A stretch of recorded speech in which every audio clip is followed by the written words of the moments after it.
Hey guys, my name is Apurva Sharda and today I'm here to talk about the book that I have recently read. It is called The Mysterious Konark Untold Story of Narsimhadev. So before I jump on to whether you should read this book or not and what are the goods and the bads of this book, let me walk you through what the book is exactly about. This historical fiction, authored by Bigyan Sutar, encapsulated the life and the history of the 13th century Kalinga ruler from the Ganga dynasty, Narsimhadev. The story also tries to shed light on the various shades of Oriya traditions and culture that largely prevailed at that time.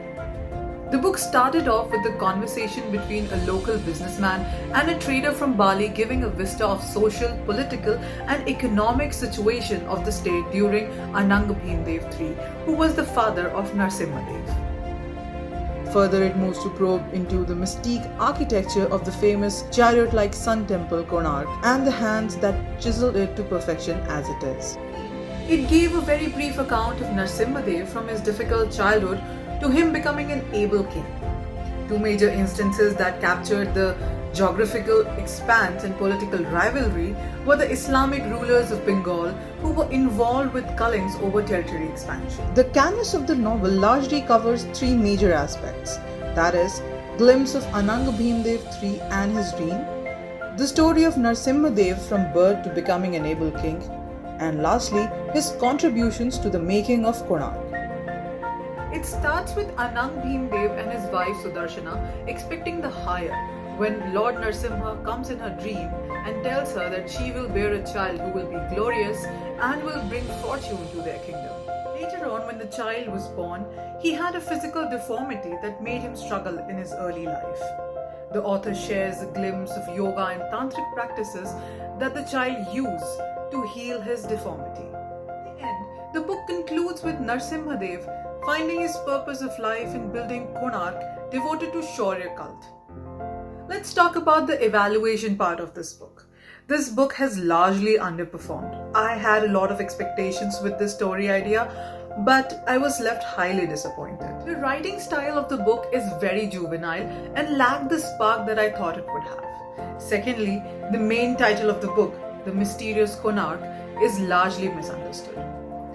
And it is quite misleading as well. Although the second half of the title, Untold Story of Narsimhadev, is somewhere vaguely achieved. Many times it was felt that writer wants to say something, but it came out entirely different. While reading, it was felt that author was in some kind of a haste just to complete them. I sincerely felt that content lacked a kind of expression and was dry and dull.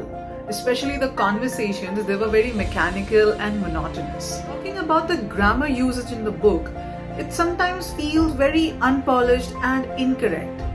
There are words and phrases that are misused very often. Just like every coin has a flip side, even this book had a lot of positive aspects as well. It gives a piece of detailed information about festivals and rituals of Orissa that existed at that time.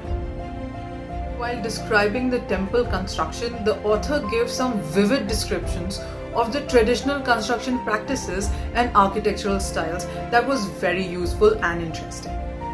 This gave some unique details of tantric practices, cultural activities of local people, and not to forget the scrumptious details of authentic Oriya cuisine. So, the final verdict for this book would be, the book is great if you want to understand the Oriya culture and the traditions, but it largely lacks the narrative expression.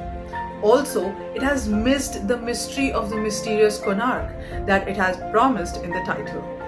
For me, this book would be a 2-star out of 5 because of its dull and bland writing. I had literally a lot of expectations with this, but it underperformed pretty well. Thank you so much guys for holding up till the end. That's all for today. I'll see you next time with a new book and a new perspective. Till then, take care and bye-bye.